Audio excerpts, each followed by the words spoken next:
The Israel-Hamas truce has entered day 4 after 50 days of war and bombardment that killed thousands on both the sides. Joyous but tearful reunions unfolded when people returned home as hope returned with them.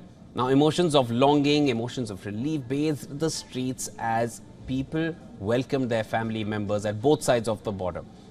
Taking a look at how Israelis responded, Israeli families rejoiced as they welcomed Hamas-held hostages when they emerged after spending about 50 days in captivity in the Gaza Strip, while the Palestinian skies, they lit up after the return of the third batch of prisoners.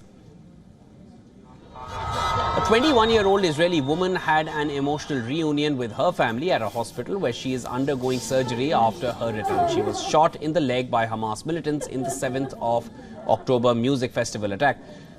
The militants kidnapped her along with her brother, who is believed to be still in captivity.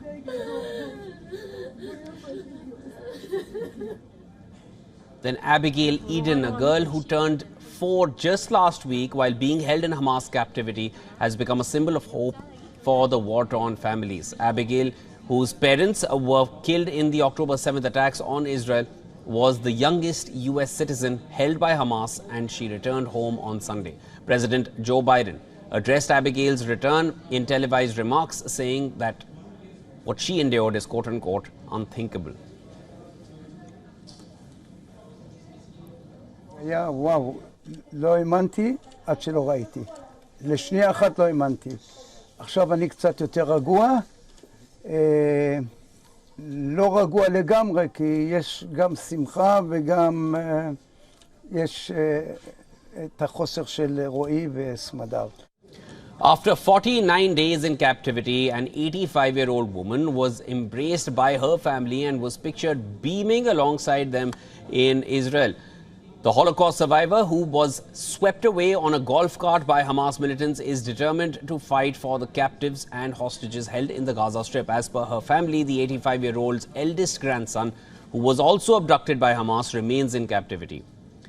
Then a 9-year-old Israeli-Irish girl thought killed in Hamas attacks was released by the militant group.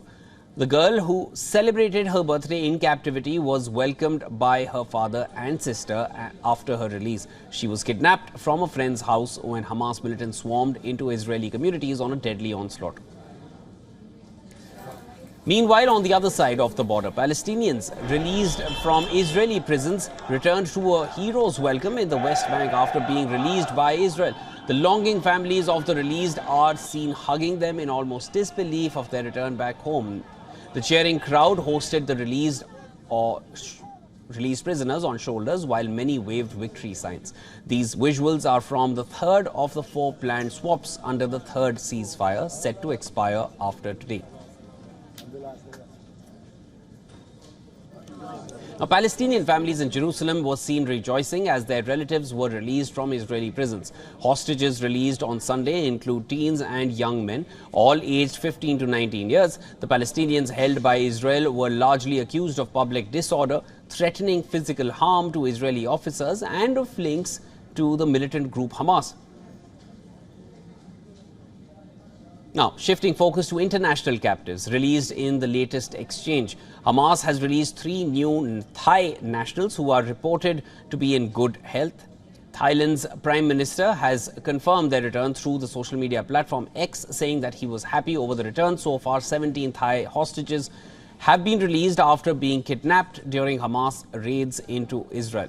Thai Foreign Ministry has announced that the released hostages will be brought back home as soon as possible. The Foreign Office reiterated that they will continue to exert efforts for the return of the remaining 15 Thai hostages as well.